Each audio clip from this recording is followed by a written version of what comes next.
కాకినాడ జిల్లాలో కోడి పందాలు మరికొన్ని గంటలో ముగియడంతో పందెం రాయులలో జోష్ మరింత పెరిగింది. 3 రోజులు సంక్రాంతిలో కోడి పందాల్ని ఓ క్రీడగా చూసేందుకు సందర్శకులు భారీగా తరలి వస్తున్నారు. సాంప్రదాయాల్లో కోడి పందాలు నిర్వహించడం చాలా సంతోషంగా ఉంది అని అక్కడున్న కొంతమంది స్థానికులు చెబుతున్నారు.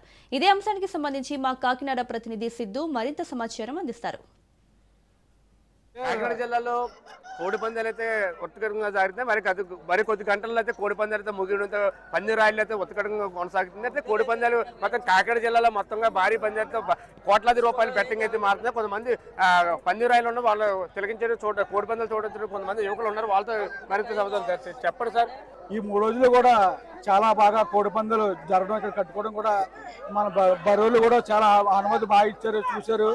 ఈ రోజు లాస్ట్ రోజు కాబట్టి చాలా పందులు కూడా చాలా బాగా జరుగుతున్నాయి. అందరూ జనం కూడా గ్రామం జనం చుట్టుపక్కల జనం కూడా రావడం జరిగింది.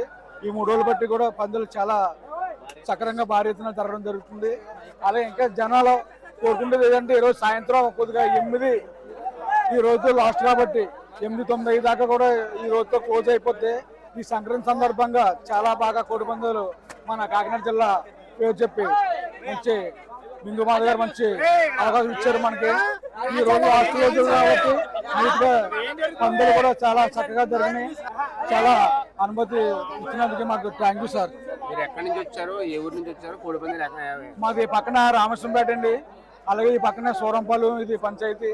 అలాగే నెక్స్ట్ వచ్చి ఈ చుట్టుపక్కలందరూ కూడా చాలా గ్రామం చుట్టుపక్కల అందరూ కూడా ఇక్కడ రావడం జరిగింది. కోడి పందాలు అయితే మాత్రం చాలా సక్రంగా జరిగింది కాబట్టి అందరికీ కూడా కృతజ్ఞతలు చెప్తున్నాను. Thank you sir. ఇది ఇంకా కొంతమంది యువకులు ఉన్నారు, ఆ యువకులను అడిగి తెలుసుకుందాం. సార్ చెప్పండి సార్. 3 రోజుల పండుగ ముగిసినందుకు ఈరోజు లాస్ట్ రోజు కనుమ పండుగ. దానికోసం అంటే ఇది ముఖ్యంగా ఏం జరుగుతుందంటే పశువుల పండుగ అంటే మన ఆవు అవ్వచ్చు, గోవులు అవ్వచ్చు, ఎద్దులు అవ్వచ్చు వాళ్ళని నమస్కరించి పూజ చేసుకుని చాలా మంచిది. కోడి పందాలు నెక్స్ట్ జనరేషన్ కోడి పందాలు సంస్కృతి అన్నారు ఎలా ఉంటుంది మీ తర్వాత జనరేషన్ కి? అలాగే నెక్స్ట్ కూడా ఇంకా మాకు భారీ ఎత్తున కోడి పందాలు జరిగితే ప్రతి సంవత్సరం కూడా ఉండే కోల్దని. అలాగే ఈ చుట్టుపక్కల గ్రామ ప్రజలందరూ కూడా మీదన పడకుండా కోడి పందాలు సక్రంగా జరిపించుకోవడం కూడా జరుగుతుంది. అలాగే ప్రతి ఒక్కరు కూడా చాలా సంతోషపడుతున్నారు ఈ కోడి పందాల గురించి. ఇది మొత్తం మీద కాకినాడ జిల్లాలో అయితే కోడి పందాలు అయితే భారీ స్థాయిలో జరుగుతుంది.